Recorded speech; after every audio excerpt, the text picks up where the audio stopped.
জাতীয় গণমাধ্যম কমিশন অধ্যাদেশ ও সম্প্রচার অধ্যাদেশ চূড়ান্ত করার উদ্যোগ নিয়েছে অন্তর্বর্তী সরকার। উপদেষ্টা পরিষদের আগামী বৈঠকে এটি উপস্থাপন করা হতে পারে, এমনটাই জানিয়েছেন তথ্য ও সম্প্রচার উপদেষ্টা সৈয়দা রিজওয়ানা হাসান। বৃহস্পতিবার সব অংশীজনদের নিয়ে বৈঠক হওয়ার কথা থাকলেও এতে অংশ নেয়নি সাংবাদিক ও মালিকপক্ষের বড় সংগঠনগুলো। সম্প্রচার কমিশন ও গণমাধ্যম কমিশন নামে আলাদা দুটি কমিশন করতে চায় সরকার। গেল সোম ও মঙ্গলবার এই দুই কমিশনের অধ্যাদেশের খসড়া ওয়েবসাইটে দিয়েছে তথ্য ও সম্প্রচার মন্ত্রণালয়। পরে জাতীয় গণমাধ্যম কমিশনের অধ্যাদেশের খসড়ার মতামত দিতে 3 দিনের সময় বেঁধে দেয় মন্ত্রণালয়।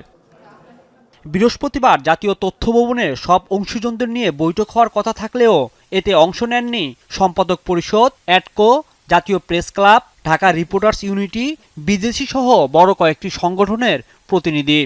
আমরা চাই গণমাধ্যম কমিশনটা হোক। গণমাধ্যম কমিশনের আইনটা যদি করা সম্ভব হয় তাহলে সরকার একটা ভালো কাজ করবে। খুব তাড়াহুড়া করার কারণে সবার মতামত হয়তো সরকার এখনো নিতে পারেনি। আমি আশা করি যে আগামী 4-5 দিনের মধ্যে আরও যারা অংশীজন আছেন তাদের সাথে কথাবার্তা বলে সরকার তাদের মতামতটা নিতে পারবেন। এ সময় সাংবাদিকদের সুরক্ষা ও তথ্য সরবরাহে স্বাধীনতা নিশ্চিত করতে এই উদ্যোগ নেওয়া হয়েছে বলে জানান তথ্য ও সম্প্রচার উপদেষ্টা। বৈঠকে যারা আসেননি তাদের সাথে পরে যোগাযোগ করে নেওয়া হবে বলে জানান উপদেষ্টা।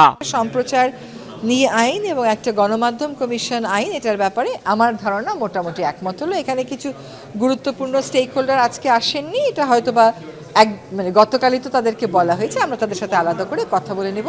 আমরা চেষ্টা করব আমাদের সময় আইন দুটো অন্তত চূড়ান্ত করে যেতে। সাংবাদিকতা ও সাংবাদিক সুরক্ষায় এই আইন জরুরি বলে মন্তব্য করেন উপদেষ্টা। কেউ যদি মতামত দিতে চায় আগামী রোববারের মধ্যে দেওয়ার অনুরোধ জানানো হয়েছে। তো আমরা যেহেতু এত পরিশ্রম করছি, আমরা তো চাইবই যে ফাইনালিটিটা রিচ করুক।